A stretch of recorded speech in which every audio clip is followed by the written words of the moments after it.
बस 2 लफ्ज़ माँ के लिए। कैसे बचपन में उंगली पकड़ के चलना सिखाई थी उन्होंने, भागते भागते गिर जाती थी तो उठना सिखाई थी उन्होंने।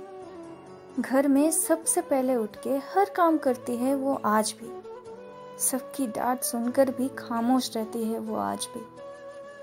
मेरे चेहरे पे शिकन भी आ जाए तो पहचान लेती है वो। मैं कितना डांट लूँ सुना लूँ फिर भी मुस्कुराती रहती है वो। थोड़ी अनपढ़ है, 2 रोटी मांग लूँ तो 4 रख देती है, 50 रुपया मांगो तो 100 रख देती है। पर कोई नहीं, माँ तो माँ ही है। बचपन से लेकर आखिरी सांस तक माँ हमारे लिए बहुत कुछ करती है और ये समझते समझते हमारी पूरी उम्र निकल जाती है।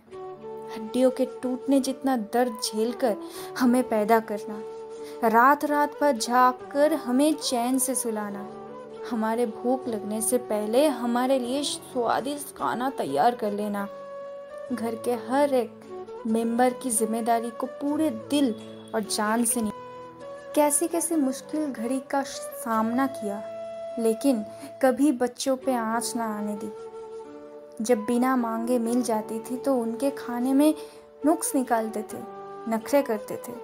आज भी घर से दूर जब मांगने पर भी नहीं मिलती तो याद आती है उस नापसंद दाल की, बिना नमक की सब्जी की। वैसे कितने ही 5 स्टार होटल्स में खाना खा लूं, लेकिन माँ के हाथ के खाने की कोई जवाब ही नहीं। मुझे आज भी याद है जब मेरी पहली ब्रेकअप हुई थी, मैं अपनी माँ की गोद में जाकर खूब रोई थी। आए दिन हर कोई हमसे नाराज रहता है, बस एक माँ ही है जो कभी हमसे रूठ नहीं पाती। कभी घर से निकल भी जाए तो उनकी दुआएं कभी पीछा नहीं छोड़ती, हमेशा साथ रहती है। पापा की मार से कई बार बचाए हैं उन्होंने। खुद को कुछ हो जाए तो कोई गम नहीं, हमें कभी कुछ ना होने देती। दुनिया से लड़ जा झगड़ के सिर्फ उनकी गोद में सर रख लूं तो सारी टेंशन ही निकल जाती है। उनकी इज्जत जितनी करूं तो कम ही है, उन्हें प्यार जितनी ही दूं कम ही है।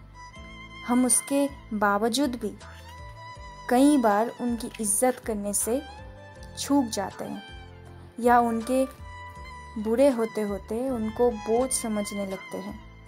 अगर है तुम्हारी ज़िंदगी में माँ आज भी, तो उनके पास 2 वक्त बैठ के उनसे बात कर लिया करो, उन्हें अच्छी लगेगी। माँ कई नहीं होती, माँ एक ही होती है और एक ही बार मिलती है। जिनके पास नहीं होती उनसे पूछो असली दर्द। मैं ज़्यादा जता नहीं पाती कि कितनी प्यार करती हूँ उन्हें, लेकिन करती हूँ बहुत। आई लव यू माँ।